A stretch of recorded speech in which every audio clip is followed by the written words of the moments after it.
और लेह में आज जो कुछ हुआ वो होश उड़ाने वाला है। लेह में आज पत्थर चल गए, आगजनी हो गई। बॉर्डर के करीब ऐसे इलाके में इस तरह का बवाल सबके लिए चिंता की बात होनी चाहिए। लेकिन सवाल यह कि ये सब कोई करा रहा है? क्या कोई पर्दे के पीछे है इस सब के, जो भारत को उस समय डिरेल करना चाहता है? इधर देश बचत उत्सव मना रहा है, उधर लद्दाख में ऐसी आग भड़क गई कि बीजेपी के दफ्तर को फूंक दिया गया वहां पर और कुछ लोगों की मौत तक हो गई। इधर देश में फेस्टिवल सीजन चल रहा है, उधर ओवैसी महबूबा मुफ्ती मौलानाओं की फौज भड़काऊ बयान दे रही है। इधर नवरात्र के पावन मौके पर लोग भक्ति में डूबे हैं, उधर कानपुर से शुरू हुआ विवाद पूरे देश में फैल गया। आई लव मोहम्मद के पोस्टर लेकर देश के अलग अलग शहरों में भीड़ सड़क पर उतर गई, बवाल मच गया। इधर नरेंद्र मोदी ने आज 6 बड़े फैसले लेकर देश को एक और सौगात दी। उधर नेपाल श्रीलंका की बात करके कुछ लोग उकसावे वाले बयान दे रहे हैं। आज आपको बताऊंगा कि पीएम मोदी के जीएसटी धमाके के बीच क्या भारत में जेन जी वाला बवाल शुरू हो गया है क्या? आई लव मोहम्मद के पोस्टर, सड़क पर भीड़, जगह जगह हंगामा। क्या सब कुछ जो हो रहा है उसके पीछे कोई पॉलिटिक्स है? क्या ओवैसी महबूबा दूसरे मौलानाओं ने आग में घी डाल दिया है क्या? कौन धमकी दे रहा भाई कि हमने मुसलमानों को रोक के रखा है, वरना के आगे क्या, ये भी बताऊंगा।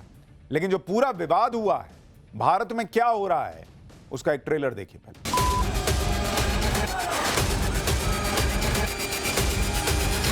तो सोचना पड़ेगा कि ऐसा क्या हालात पैदा हो गए कि लोगों में इतना गुस्सा उत्पन्न हुआ है। ये जॉर्ज सोरोस के साथ बैठ करके राहुल गांधी जी का प्लान है। देश में जीएसटी बचत उत्सव शुरू होने जा रहा है। त्योहारों के इस मौसम में सबका मुंह मीठा होगा। किसी बच्चे को आई लव मोहम्मद का पोस्टर उठाता है तो उसका पोस्टर छीन लिया जाता है। तो आई लव मोहम्मद सल्लल्लाहु अलैहि वसल्लम कहना, ये तो बिल्कुल ये हिंदू मुस्लिम करके ही इनको वोट मिलते हैं। तो मुसलमान जिस दिन हमारे कंट्रोल से बाहर हो गए उस दिन देश के हालात कुछ भी हो सकते हैं। आई लव मोहम्मद के लिखने या बैनर लगाने पर कोई एफआईआर नहीं की गई।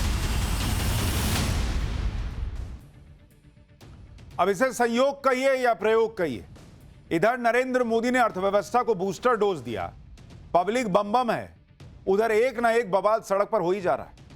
आई लव मोहम्मद वाला विवाद चल ही रहा था कि आज लेह में भयंकर बवाल की तस्वीरें आ गई। लेह बॉर्डर का इलाका है, बहुत संवेदनशील इलाका है।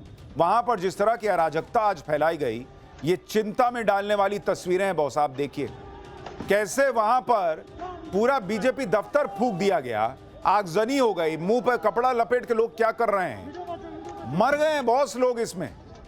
लेह में अलग राज्य के लिए प्रदर्शन चल रहा था और यह प्रदर्शन आज अचानक उग्र हो गया, हिंसा फैल गई, पत्थर चलने लगे, आगजनी होने लगी।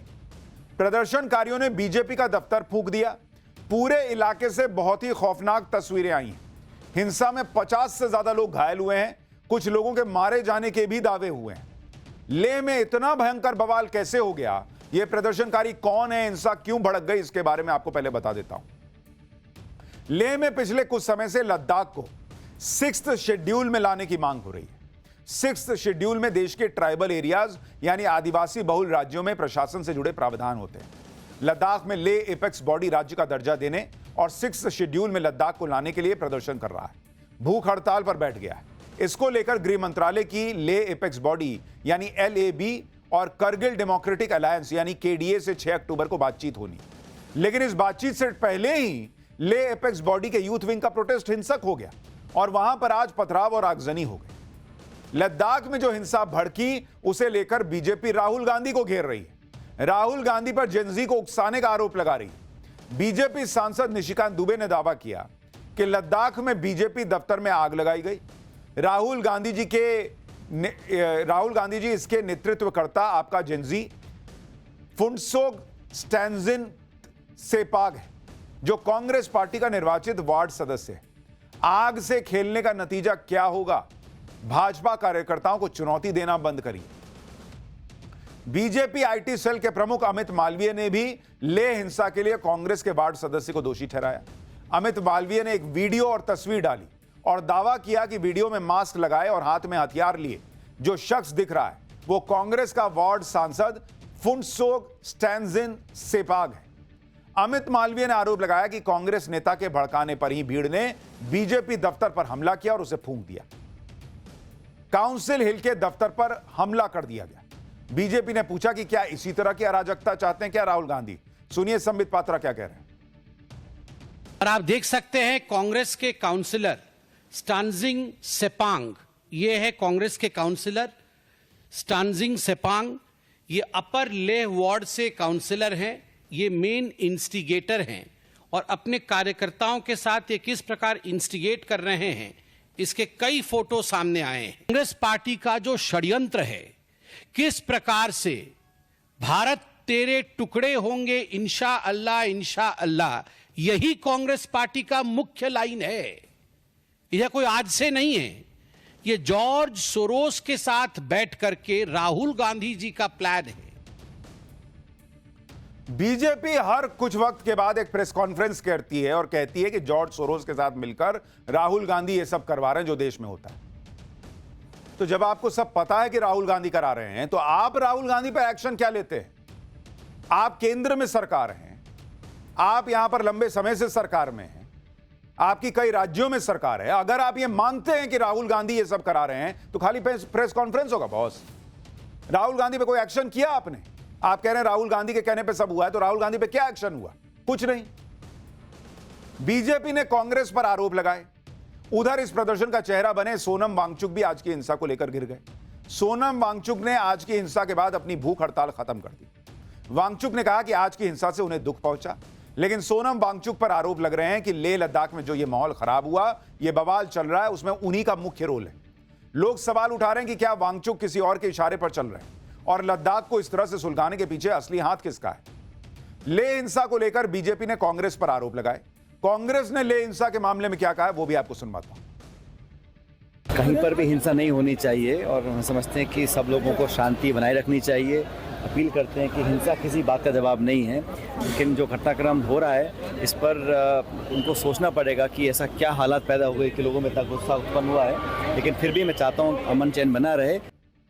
लेह में जो हुआ उसे लेकर सरकार के सूत्रों से खबर है कि यह घटना अचानक से नहीं हुई, अपने आप से नहीं हुई, जानबूझकर और पूरी प्लानिंग के साथ किया गया। केंद्र सरकार ने पहले ही 6 अक्टूबर को सभी मुद्दों पर मीटिंग के लिए तारीख तय कर रखी थी। एक तरफ बॉर्डर के इलाकों में हिंसा और आगजनी और दूसरी तरफ देश के अंदर भी माहौल बिगाड़ने की साजिश होने के आरोप लग रहे हैं। पिछले कुछ दिनों से आई लव मोहम्मद के पोस्टर को लेकर बड़ा बवाल मचा हुआ है। जगह जगह प्रदर्शन हो रहे हैं, अलग अलग शहरों में हंगामा चल रहा है। कई जगह इस प्रदर्शन के दौरान पुलिस से हिंसक झड़प हो चुकी है, सैकड़ों लोगों पर FIR हो चुकी है। अब इस बवाल में नेताओं की भी एंट्री हो गई, राजनीति भी बढ़ने लगी है। इसी विवाद को आज AIMIM के प्रमुख असदुद्दीन ओवैसी ने बिहार चुनाव में उतार दिया। सुनिए बिहार के किशनगंज में रैली करते हुए ओवैसी ने आई लव मोहम्मद के पोस्टर को लेकर छिड़े विवाद पर क्या कहा है।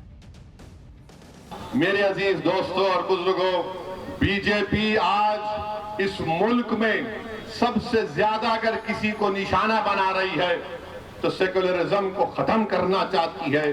बीजेपी संविधान को कमजोर करना चाहती है। किसी के घर पर अगर बुलडोजर चलता है तो मेरे घर पर चलता है, मेरे नाम निहाद हमदर्दों के घर पर बुलडोजर नहीं चलता। अगर किसी बच्चे को आई लव मोहम्मद का पोस्टर उठाता है तो उसका पोस्टर छीन लिया जाता है। अगर इनके नेताओं का नाम लिखकर आई लव लिख दिया जाए तो कोई उन पर कुछ नहीं कहता।